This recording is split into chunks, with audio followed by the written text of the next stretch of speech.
Washington. The deadliest shooting at an elementary school in America, in Newtown, Connecticut, a decade ago, wasn't enough to shock GOP lawmakers into dropping their objections to gun control.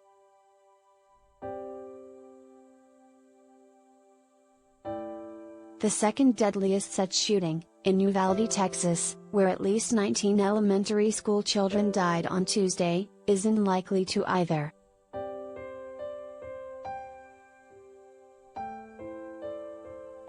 Over and over again on Wednesday, Republican senators on Capitol Hill dismissed the need for expanded background checks for gun purchases, rejected calls to restrict the use of AR-15s and other semi-automatic weapons, and generally threw their hands up when pressed about the increasing frequency of mass shootings, suggesting it was all a mental health problem.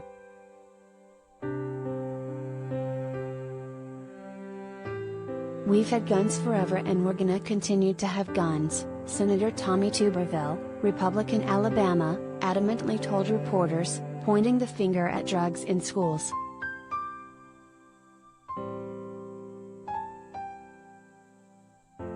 Gun violence seems to be worsening amid a proliferation of firearms in the U.S. More than 45,000 Americans died in shootings in 2020 as the firearm homicide rate increased 35%, reaching its highest level since 1994, according to the most recent data from the Centers for Disease Control and Prevention. Gun violence became the leading cause of death among children and adolescents in 2020, according to an analysis of CDC data by researchers at the University of Michigan.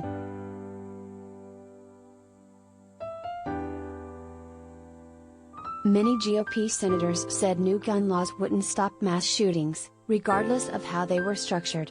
Some suggested so-called red flag laws to help prevent shootings, but such a law in New York didn't stop a gunman from killing 10 people at a grocery store in Buffalo this month.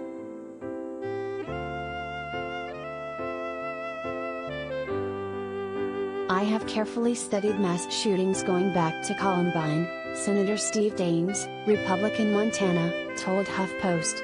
"You go back and look at these horrible, evil perpetrators, either the existing laws were broken and in most cases the proposed laws would not have stopped the violence."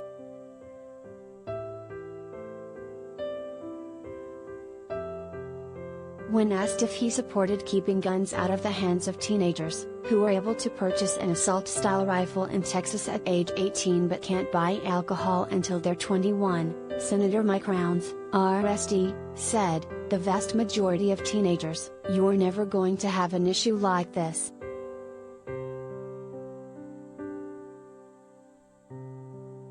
"Remember, we already make it illegal to have guns in schools. We already made the atrocity itself, murder, illegal," Rounds added.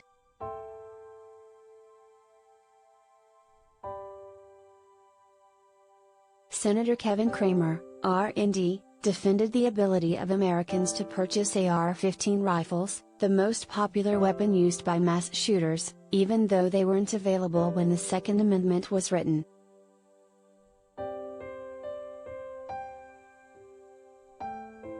"I don't know that our forefathers didn't anticipate the day when both the government and the criminals and law enforcement and the citizens would access more sophisticated systems of all types," Cramer said.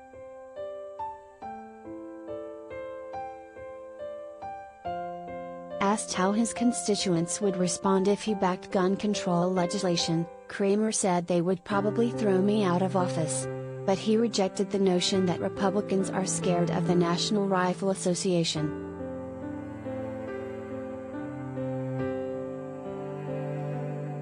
"It's not the NRA, it's gun owners, individual gun owners," he said.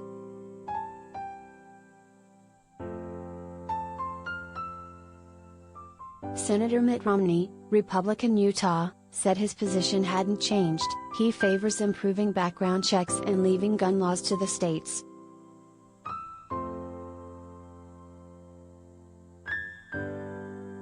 Calls for improved background checks have been the default response to high-profile shootings for several years. Under current law, licensed gun dealers are required to contact the FBI's National Instant Criminal Background Check System to verify the buyer doesn't have a criminal record.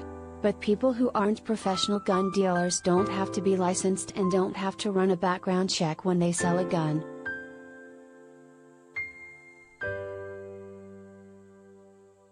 The House of Representatives approved 2 background check bills last year on a bipartisan basis. One bill would expand background checks to such private sales by requiring the parties to get a licensed dealer to run a background check. The other would extend the 3-day waiting period if the background check system doesn't immediately respond.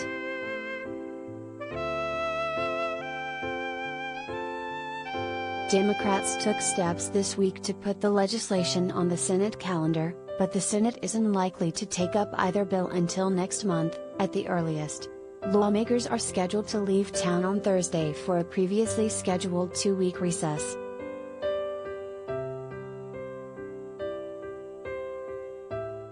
Senators on both sides of the aisle are deeply pessimistic about the chances of any sort of compromise on gun control.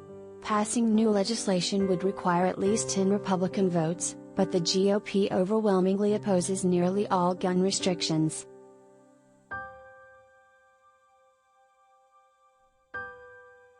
"I don't know what the silver bullet is," Senator Mike Braun, Republican Indiana, said.